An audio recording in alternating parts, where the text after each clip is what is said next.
粵語傳承，我係張弛。最近有個靚仔喺廣州街頭唱求神，求神求神求親友求媒人求觀音見值愛神，同小姐你成為情人。佢唱得好聽呢，因為佢用緊嘅係老廣州西關地區嘅粵語發音去唱啊，並唔係而家香港 TVB 電視劇裏邊後生香港演員嘅發音，中間區別好大嘅。老廣州粵語發音求神求神求親友求媒人，香港 TVB 青年演員發音求神求神求親友求媒人。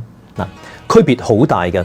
老廣州嘅發音呢，發音部位靠後啊，我哋話叫做喉音。嗱，求神，你覺得發音部位呢，去到口腔嘅後邊，好似要將個聲音吞落去一樣。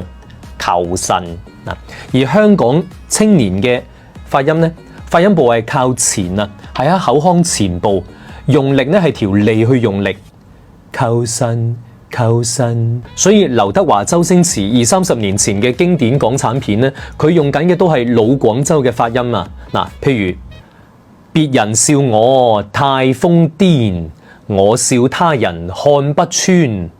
嗱，如果係而家香港青年藝人呢，別人笑我太瘋癲，我笑他人看不穿。你更中意老廣州嘅發音定係而家香港青年藝人嘅發音呢？